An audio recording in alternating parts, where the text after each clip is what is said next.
Hi, it's Joey Reynolds. Yes, the media is full of shit. What a surprise. You didn't know that?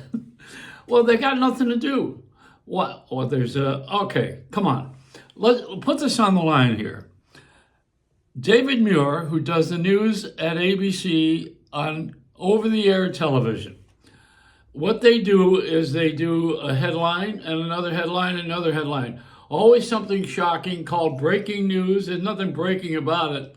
Broken news. They keep going with the story of the headline after they gave the headline, and they have a commercial. Then they come back and give more headlines. And then they have some more commercials and some more headlines. This is it. We're living in a checkout at the supermarket age.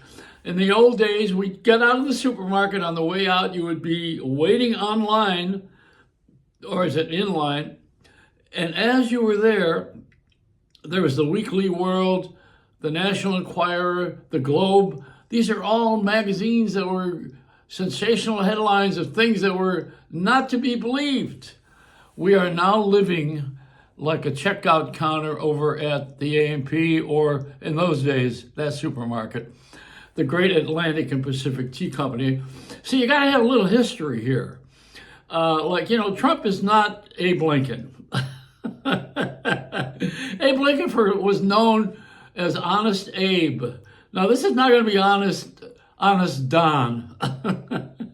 This guy's so full of crap. But he's entertaining, so you can't get mad at him. And he has the right idea. He wants to beat everybody up in the country and charge them for everything. Well, we never talked that way in this country before, but he's talking that way because he's a shock jock. He was trained by Howard Stern, trained by Don Imus, trained by me. He's a shock jock. Bob Grant, get off my phone. Any one of these guys, even Rush, or Limbaugh. I mean, he was like, he would say things just so you would get to know him. He wanted to have your attention so that we could put commercials on the air and sell stuff.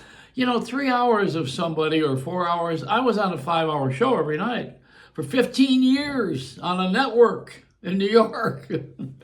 You can't make it up. You better make it up because you got a lot of time. It's not about me talking. It's about me having guests on the show. That's what that was about. But these other guys, is about them talking. Michael Savage, he's another one. He was a nutritionist. And all of a sudden he decided, I know how to get attention. Who did I work with? Harvey in LA at KMPC. He's got TMZ. These are performers. It's showbiz. It's the business of show. Actually, it's reversed its role. We have made a sport out of politics and politics out of sport. We've reversed our roles in life. That's why I'm emphasizing it, to be emphatic. That's why I'm saying it this way. Nobody wants to talk this way on the air because it kills the game. It's like standing in Vegas saying, okay, you're not going to win. Well, you're not. You're going to win a little, and then you're going to lose, and you're going to win, and you're going to lose. You're in the dis-ease,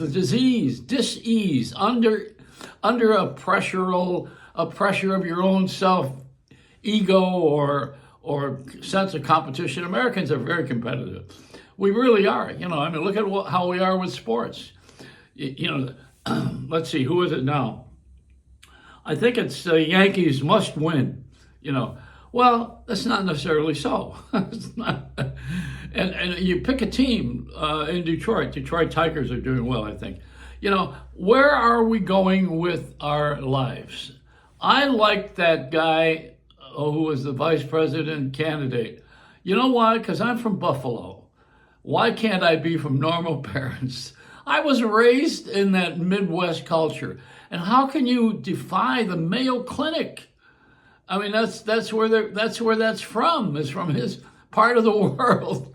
You can't deny that. You're going to sit there and say the Mayo Clinic won't take someone in when they're hurting or dying or suffering? Come on. That was a St. Mary's Hospital run by nuns and a doctor named Mayo. and his two sons who also graduated. You got to know what we're doing here. We're sitting here making judgments on ignorance. I had brain surgery this year, and I fell on my head, hard, bleeding, and everything else. So I had brain surgery in New York City. And the good news is that I'm down in Florida recovering. Thank God for my kids who took me in and nurtured me. And that's the truth. And the other part is that I got my grandkids and they're a lot of fun. But, I'm a babysitter now. I'm a grandfather. That's what you do.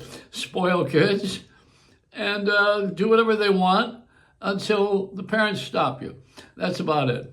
So here I am in a recovery mode, and I have my left brain talking to my right brain, and we got a split country, a split brain, and I don't have a split personality. Listen, I've always said what I think.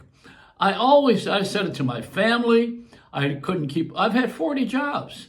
I don't really give a shit about employers. They're all about money. I'm not all about money. That's only a little part of it. I like money. I like certain things. I like to buy them. I like calling Amazon. I like taking Uber. I like what everybody likes.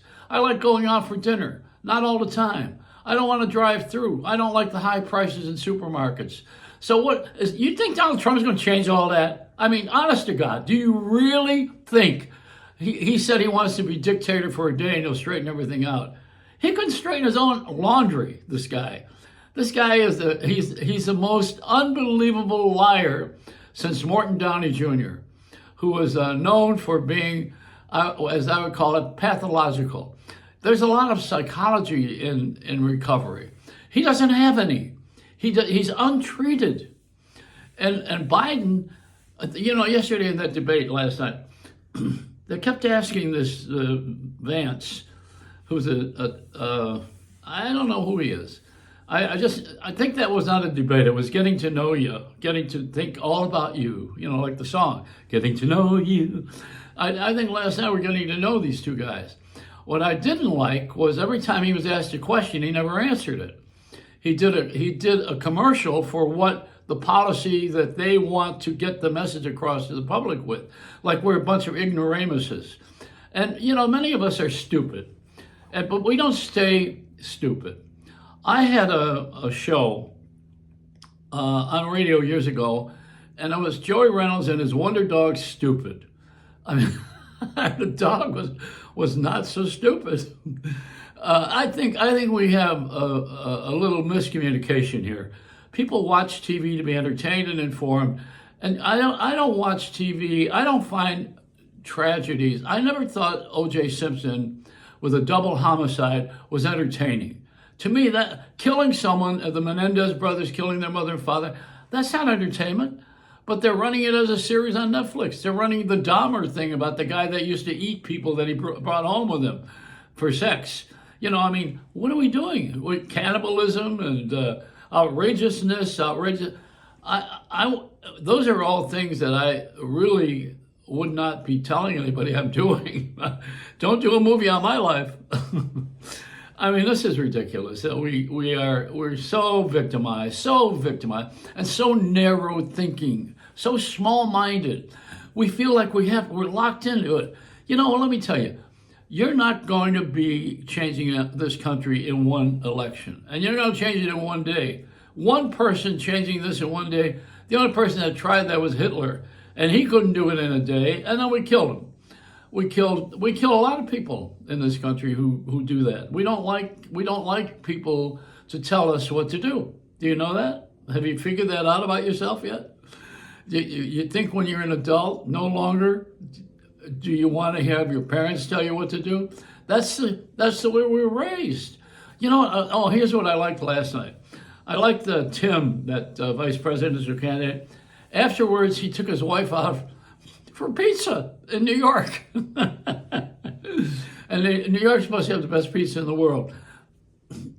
We'll talk about it. But yeah, I'm a New York guy. And I'm telling you that it's not the best pizza in the world. It's the best pizza in New York. These are ridiculous hanging on things that people do. I love the idea that he took his wife out for a slice of pizza in New York City after the debate. That's real. That to me is a real guy, a real person. And his wife was nice. She's gracious afterwards. So he said, we'll take it from an older guy. And you know, he's right. Because you can't have experience until you have age. How are you going to have experience? Unless you are a prodigy child who is born with a great talent. You can play the piano when you're 8 years old. And then you still have to live your life. I'm telling you, we have a lot going on here. And you got to change your mind. If you can't change your mind, nobody else can. I'm responsible to change my mind. I don't like what's going on. I don't like all these wars. I don't think they're necessary. I don't like innocent people getting killed. I don't like black people being blamed for everything. Come on. This is there's a wasp nest on my window here. White Anglo-Saxon Protestant. This is not a white country.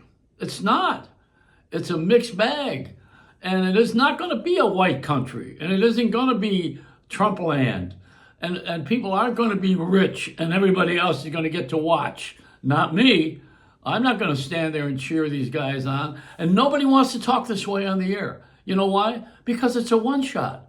Because you can't get a series out of it. Have you noticed? There's no subscription. You're not paying me for this. You're not paying for this. It's free advice unwanted. But I'm not giving you advice. I'm just telling you that this is a lot of crap. That's all. And start thinking differently. You better change your mind, or I'm going to give you what's left of my two brains, the right side, left side. I'll be glad to share that with you. It's a Reynolds Wrap.